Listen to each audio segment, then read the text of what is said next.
Okay, well, I will try to keep this relatively short. It's past my bedtime, so I've got an incentive to keep this rolling here. But anyways, thanks so much for having me. I'm glad I could join the group here. So we're going to take a look at amateur radio in Ethiopia. I call it the ET3AA story. I want to focus on a couple of things in this presentation, and it's primarily the youth activity that's taking place at ET3AA, and it's kind of centered around two trips that I made with a good friend of mine, Bob W9XY, back in 2018, and then again in December of 2020. You know what? I thought I dropped that slide out of here. Okay.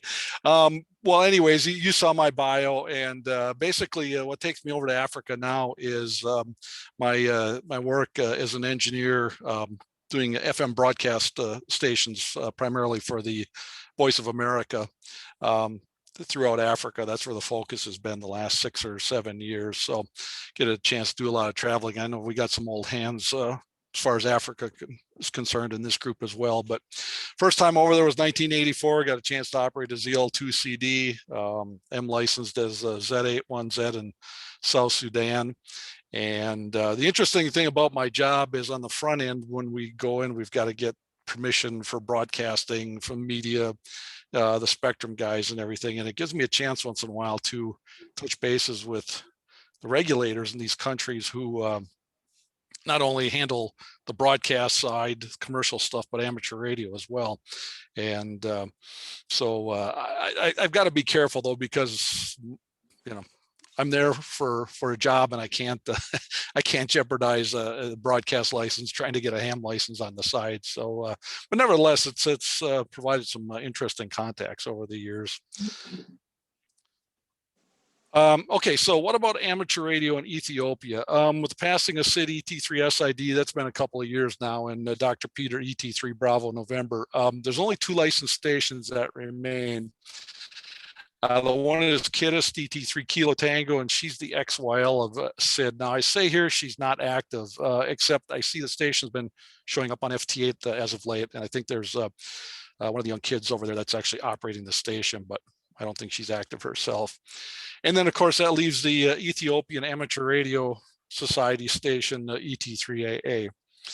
As far as licensing in Ethiopia, it's easy to get the application, submit an application. Mr. Safet, the Ministry of Communications, great guy. I've met him a bunch of times.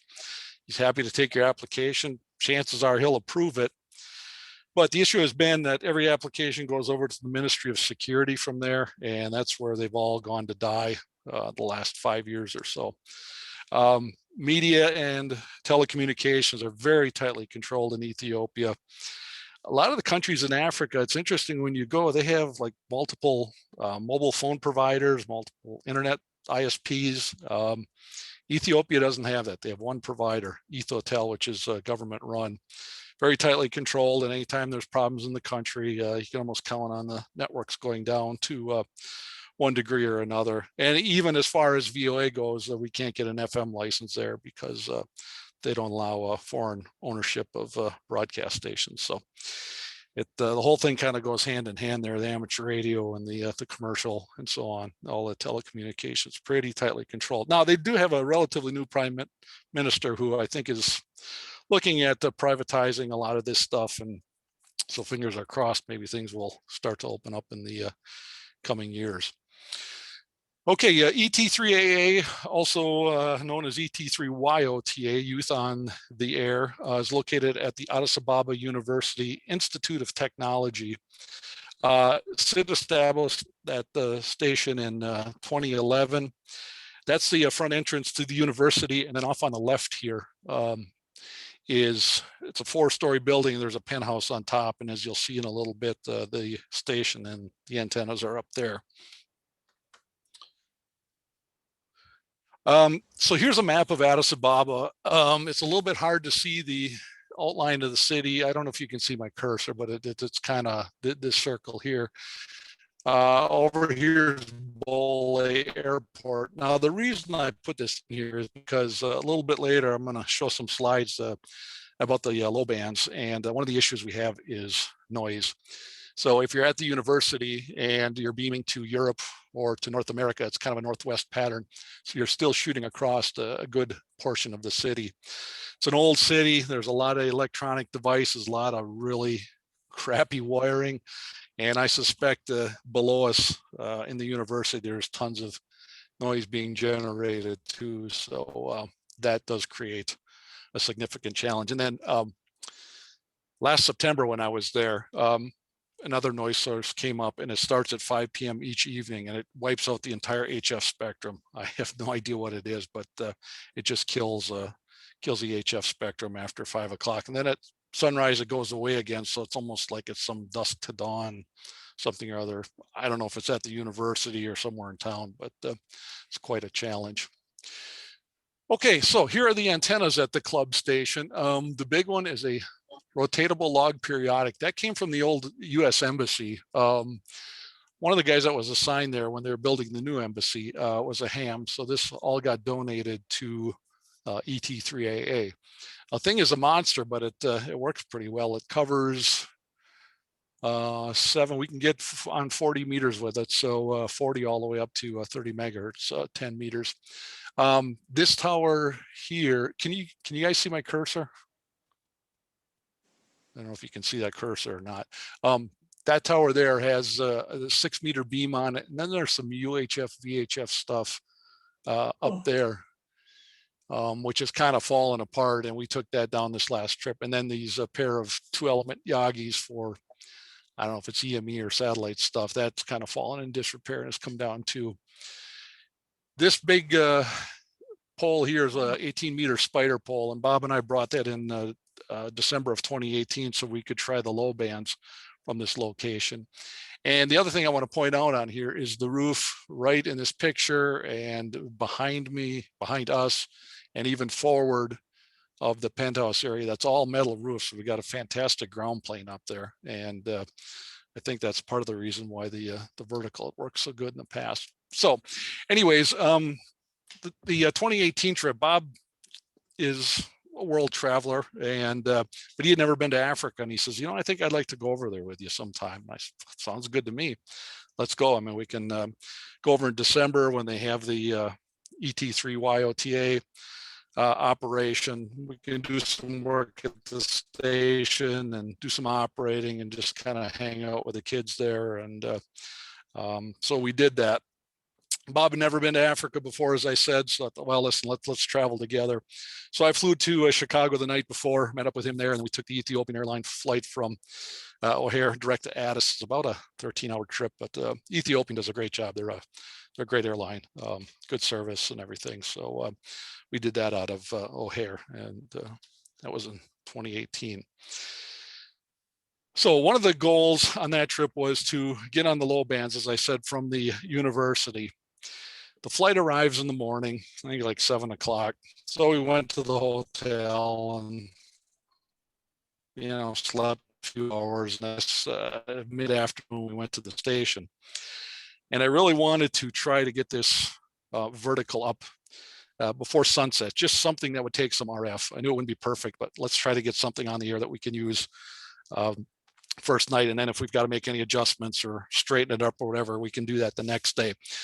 And what this is, it's for 80 and 160. You can see near the top there's a trap up there, an 80-meter trap. So the bottom half loads on 80, and then for 160, the entire wire in the trap gets loaded. And the picture on the right, you can see the wire kind of sloping back down to the roof. So we threw this thing together. You can see the feed point. I mean, just a chassis mount, tied it into the metal roof, and with a pliers twisted the wire together, put a little tape over it so it wouldn't hit the roof itself. And we thought, okay, let's give this a shot. It was interesting because we got on 160 that night, and I thought, well, if we're lucky, maybe we'll work some Eastern Europeans. Wasn't expecting a whole lot. And after a couple of CQs, we had quite a few Europeans calling us. And I thought, well, okay, this is interesting. And a little while later, the guys on the East Coast of the US, and then pretty soon W8, W9, like, hey, we're hearing you. on top band. Wow. you know, uh, later that night we went to 80 meters, and I mean, we were running stateside into, again, W9, some W0. Unfortunately, I don't think we got to the sevens, but I mean, at one point I just looked at Bob and I laughed. I said, you know, you got to be kidding. This is probably the ugliest antenna I've ever built, but it worked fantastic. And I mean, I probably wouldn't share the pictures with you. It didn't work so good, but you know, the lesson to the students, these engineering students, was that, let's see if I go to the next slide here. You know, when you got something that works, don't screw with it. And so we didn't touch it the rest of that trip. And as a matter of fact, it's kind of in that configuration now. Even it continues to work so well. I don't want to mess with it. Operating overnight at the university requires permission from security. And what happens is they lock the gates at 8 p.m. and they don't open again until about 6 or 7 a.m. So you're there for the night. You're stuck. Club members have to be present. So these are some of the guys that stayed with us, and that's Eskander on the left, and Sumeru, Ephraim, and he's now the president of the society and the home. And you see Bob doing a little bit of operating too. Now, the thing to remember is, you know, this is their station and we're guests. So Bob and I did a lot of, in the evening, low band CW operating, but we took occasional breaks and said, all right, guys, it's your turn. And they would get on like 40 meter SSB and work in the US split and doing a pretty good job of it. But some people would wonder, well, hey, you guys, you're loud here, you know, you're working people, why are you stopping? Well, I think it's important to give, these guys are there, it's their station, give them a chance to sit down and operate as well. So we had to make sure that we took time out to do that.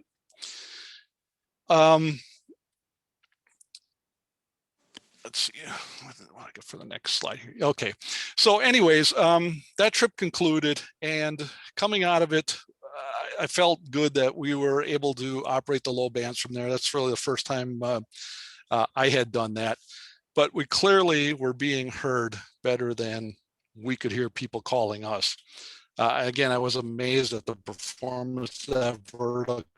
I can only assume it's just the big metal roof. But we had a real hard time hearing people, and, you know, had our shared nasty comments on the packet cluster and stuff. You've seen it before. So I got back in December, and I talked to Tim, K3LR, and Rod Kadar, our DX Engineering. I said, hey guys, you know, here's the situation over there. We got a lot of noise we're trying to deal with. You guys have any suggestions? You know, what we might do? And so they started rattling off things. Well, you know, one of these, a pair of these, and so on. And I'm thinking, well, this is great, but I'm seeing dollar signs rolling up. And we get to the end of the conversation, and Tim's like, no, we're going to donate this to you. He said, take it over there, use it. He says, Ken, you operate the low bands a lot of places. If you want to use it elsewhere, that's fine. It's yours. That was fantastic. I mean, it was really great of those guys to do that. So you may recall back, I guess it was around Christmas time in 2018, that the government shut down for about 5 weeks, and I'm a government employee, and we are not allowed to log into any systems, check any email or anything. We can actually get in big trouble for that. So I'm sitting at home. I mean, on one hand, it was kind of nice because I was getting a lot of things done around the house. Gave me a little chance to stay up late at night and chase some DX or in the morning to Asia, which is something I like to do as well. But I've got these antennas sitting here from DX Engineering. I keep looking at them. And finally I thought, you know, I wonder what a ticket costs to go over to Addis. And I pulled it up. It was about $1,000, maybe $1,100. I said, I'm tired of sitting at home doing nothing. I'm going to go back over there. I'm going to take this stuff over and put it up and do some operating. I'm just tired of sitting at home. So I told my boss, I said, hey, look, I'm going to go. If they bring us back, I said, just put me on leave until I get back. And he's a ham, so he understood. So anyways, I loaded up everything in January, hopped on a plane. Unfortunately, that day it was snowing. I'm sitting on a 777 at Dulles Airport waiting to go to Frankfurt. And we sat at the gate for about 3 hours, and another hour later we were de-iced, and eventually pulling onto the runway, and I think we left about 4 hours late. But thankfully, I got into Frankfurt. I had enough time to get a shower and breakfast in the lounge and get down to the gate to grab the Lufthansa flight to Addis with all of the antennas, and took those down there and put them in and did some operating. So here's what we had. What they gave us, NCC2, and we used a pair of the active verticals, phased those. Now, I mean, most of us have been doing this a long time, and so we just kind of intuitively know what to do, and we just kind of get into it and put the antenna together, run the coax, slap all this stuff together. And this is hard for me because I'm not always so patient, but I have to stop and say, okay, wait a minute. These young engineering students, they need some hands-on, some practical experience. They're very much interested. Anytime I'm doing something, they're always there watching. So I got to slow down. I said, okay, let's sit down here and draw this out. Here's what this box is. Here's what it does. And here are the various components. And they'll ask questions, and there's genuine interest on their part. So then I turned around and I gave them one of the active verticals. I said, here's the box, here's the manual. You guys put it together. And they did. And I think that's good experience for them because they don't have a lot of opportunities otherwise to work on stuff like this. So this actually worked pretty well as far as nulling the noise. The only problem is that I think we were also nulling some of the signals coming from Europe and the US because we had a hard time. We were dropping the noise, but we were also dropping some of the signals. So I have a feeling that part of the null was actually pointed in the wrong direction, but it did take care of the noise. They also gave us one of these active magnetic loop antennas. Now, I've seen these before. I've always kind of shrugged my shoulders because when you think of 80 or 160, I mean, I guess we saw a laser right there before. You think of big antennas or long antennas, beverages or whatever. So, the physics of this little thing, how good can it really work? My first time trying a loop. Well, I got to tell you, the thing actually played pretty well. It's bidirectional. A lot of the guys we worked in the US, we were listening off this thing. So we were able to null noise to the side. But anything off the backside, we were going to pick up, but at least cut things down enough that we could start to hear more stations and get down another layer or two. So I was impressed. That thing did pretty good.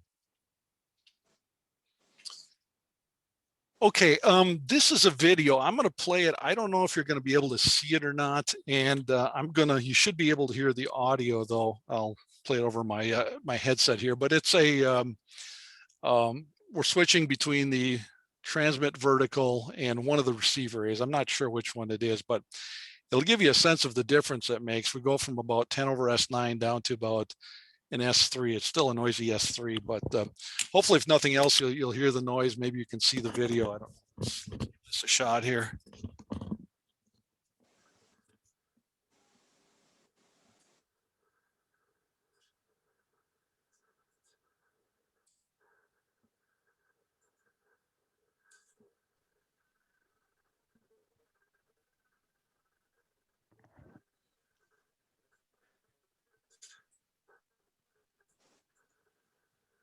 No audio, Ken.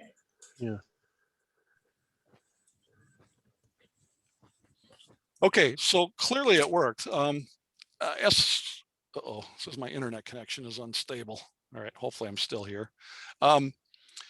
Clearly it worked, and going from 10 over 9 down to an S3 is a big advantage, but that's still a pretty formidable S3 noise, especially when you're trying to work people 7,000-8,000 miles away. It was a bit of a challenge, but we were making progress.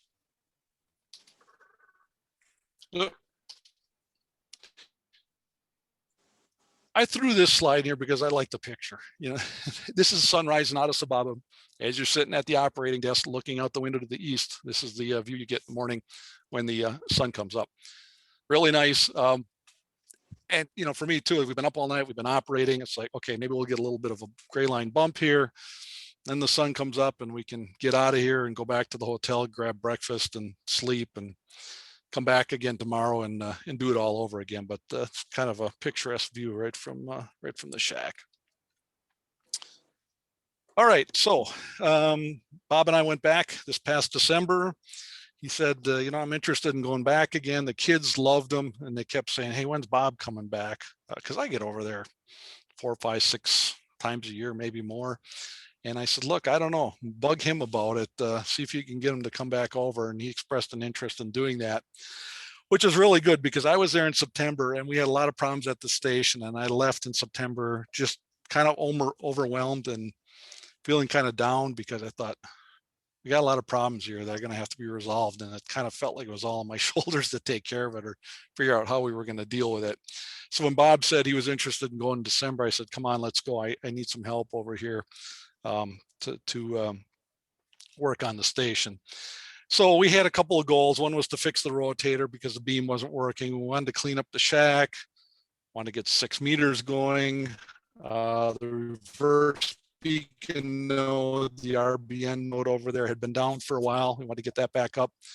We're going to try to locate the noise source I told you about that came on at night.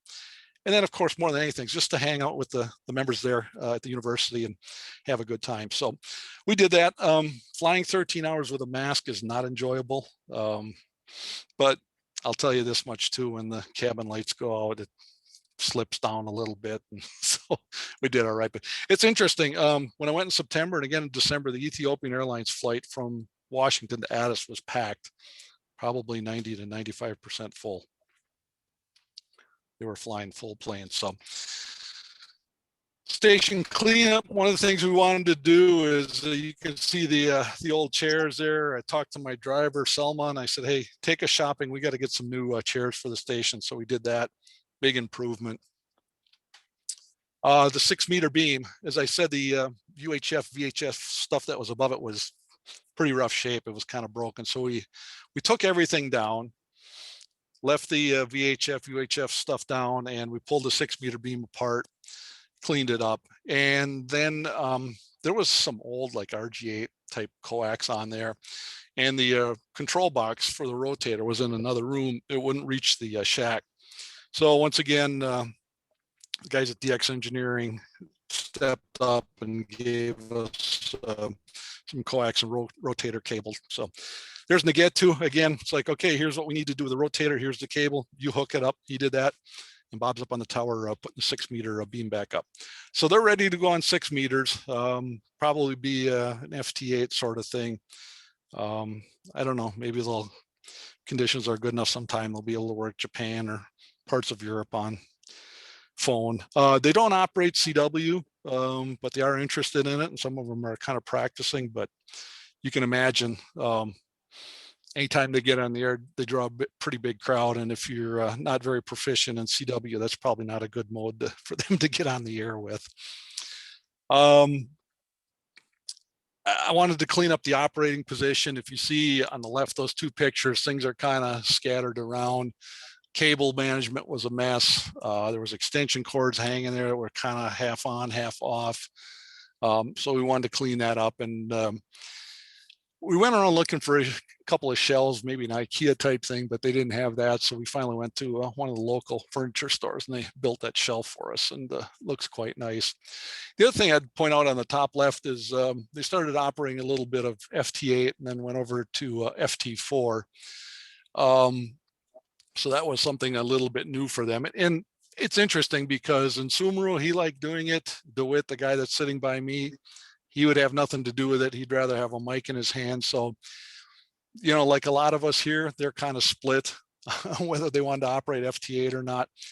For me, does nothing for me. I'm not interested in it, but I'm not anti-FT8 either. I think if people are enjoying it and it gets them to turn on their radio, you know, that's a good thing at the end of the day. That's what we need. Nevertheless, someone sent this to me the other day and I just had to include it to kind of tweak those at our FT8 hounds.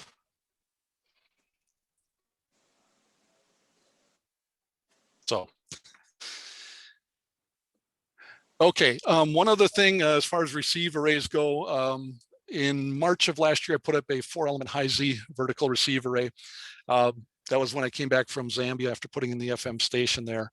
Didn't get a chance to use it. planned to use it a little bit later in the year. Well, when I came back in September, I looked out at the array and I could see the plastic box that all the electronics were in, that the cover was off, and it was a rainy season. I thought, that's not good. And I went out there and there's the controller full of water. That whole box was full of water and just destroyed everything. So this system, by the way, was donated by Lee K4ZW. He actually, it was 3-band, 8-element array he gave to me when I was operating from Laos, XW4ZW. And I brought the electronics back with me the last time I operated from there. And we just decided to make it a 4-element array in Ethiopia. So anyways, Lee had a spare controller, made me a price, made me an offer I couldn't resist. So we've got all the components for it. This time it's sitting inside, and at some point when we can go back and operate the low bands, we'll fire that thing up again too and see if maybe that provides us a little bit of help. The rotator. When I left in September, it's a green heron controller. I brought it back with me because I wasn't familiar with how this system worked. I thought, let me just grab the controller and bring it back, and I'll have Jeff test it out. Turns out the controller was fine. So the next thing was, okay, now what? Because that thing's a beast, the beam, the rotator. And I thought, my God, if that rotator's shot, what are we going to do? I mean, how do you lift that antenna up? Well, how do you replace the rotator? What do you replace it with? So I spent about a day and a half up on the tower working on this thing, and had a couple loose wires. We were able to get that fixed. The position potentiometer was fried. But nevertheless, we were able to turn the antenna again, which was great news. I was really relieved when that happened. We got that part working. So it's just a matter of them sticking their head out the window and seeing which direction the beam is pointed. And one of these trips I'll grab a pot and it should be fairly easy to replace, I hope. I don't remember if I mentioned this earlier or not, but we are in the process. We're trying to get a second station established. We've been at this for the better part of a year. This COVID stuff has kind of brought it to a grinding halt, but trying to do another ET3AA type arrangement. So we had another meeting in December. On the left is Sergey. There I am, Dr. Hailu from the university, and Bob W9XY. I'm glad to report that the application's been filled out. It's been submitted. So now our fingers are crossed that maybe because this is one of the more prestigious universities sponsored by the government, that maybe they'll see fit to issue these guys a license. And I think that'd be fantastic if we could get another station on the air. So we'll see, fingers crossed. They love operating contests. They love representing their university, their country. They get on the air. They do a pretty good job too. So one of my trips, I brought some certificates along for them. And I said, come over to the hotel Saturday. We'll have a pizza party and I'll give you guys these certificates. So they came over, and that's what we're doing in that picture. As I mentioned, they have a reverse beacon, an RBN node there. That was funded by YASME, actually, the hardware. And then YASME Foundation provided the hardware for that. And Pete K4ZW has been helping us quite a bit. He helped us in December again to kind of get things cleaned up and get that back on the air. That was a good project for them too. And a lot of them are studying electrical engineering and they're getting into networking. So this kind of bridged some of the networking pieces along with amateur radio, and it was a good way to tie those two things together for them. I mean, it's great. We got a great support staff there. Anytime there's a problem, if it's network, they know what to do. They just get in and can fix it. This is probably one of the coolest things that they do in IARU Region 1. I don't know if you've seen much of what they've been doing over in Region 1 as far as youth activities go. This has been going on for some years now. They have a fantastic program over there, a very active youth. One of the things they do is they get together once a year. Well, they couldn't do it last year, but for a week. 2016 was in Austria. They have been in the UK, I think in Bulgaria, 1 year in South Africa. But it's a week where in this case, they had 110 youth from all over Region 1, and you'll see the list of some of the activities that they do. But it also includes, tourist attractions, cultural events. And that bottom one, the amateur radio space station. In 2016, YASME supported traveling funds for 3 of the Ethiopians to go, and then I paid for 2 of them. The bottom picture, I get to, and DeWitt, I paid for their way to go up there too. So one morning I was on the train going into DC on my way to work, and I get a text from Get To, and he's all excited. He's like, "Ken, you're the greatest. Thank you so much." He said, "We just talked to the space station. I talked to astronaut, whoever it was, he gave me his name, and he was so thrilled that he had a chance to do that." And it really it made me feel good that he had a chance to be there and do that, because Get To's a great kid, and I think that really made his trip that he had a chance to do that. So that was pretty rewarding. Okay, last slide. So we had a great trip in December. We got pretty much everything accomplished that we wanted to. And, whether it's this or I'm out on the road for work, there's nothing better than getting on a plane to come back home. You hit all your targets, you got met your goals. It's just, it's a good feeling. I'm happy to be going home, but man, we really got a good job done. And so when I was leaving that night, I was flying Ethiopian Airlines from Addis to Frankfurt, and I catch United back to Washington. So I was pretty happy, and I thought, okay, this is good. We had a great trip. So I board the flight, the Ethiopian Airlines flight. It's one of the new Airbus 350s. And as I'm putting my bags in the overhead, one of the crew comes up to me and says, "You look familiar. I know you." I looked at her. I thought, "Boy, you don't look familiar. I don't know." I said, "I think you got the wrong person." She goes, "No, I know you." And of course, we're wearing masks. And so I pulled my mask down as if to say, "Look, I don't think I'm who you think I am." And she pulls her mask down. And I said, "Adula." Well, when I first went to the university 5, 6, 7 years ago, she was one of there was about 5 or 6 students at the time that were there. She was one of them, studying electrical engineering. Fantastic operator, by the way. I'd have her back for a contest anytime. But she decided to leave the university and go to work for Ethiopian Airlines in their maintenance technical operations group.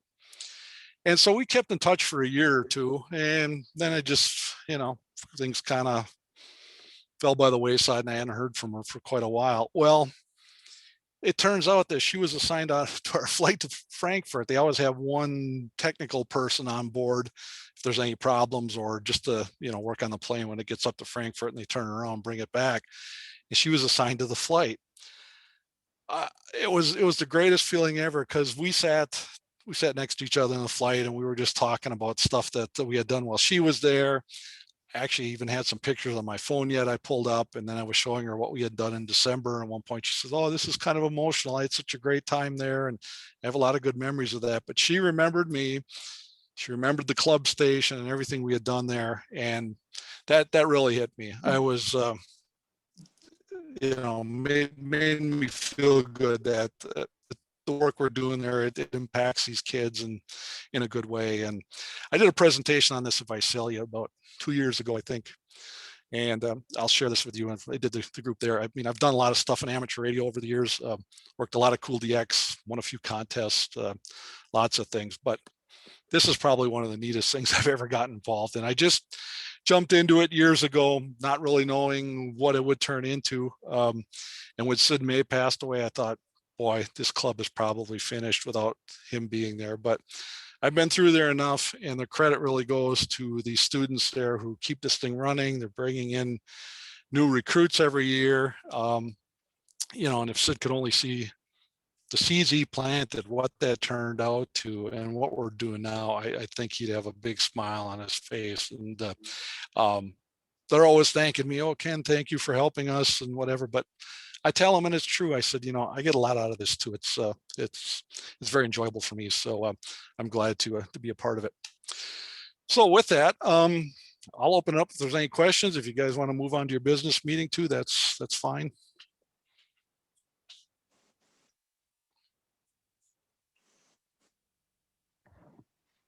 Don't all speak at once. Thanks. That was a really I can handle pileups too. Oh, you're welcome. Good job, Ken. Good job. Certainly. You're welcome. Thank you. Thank you. Thank you very much.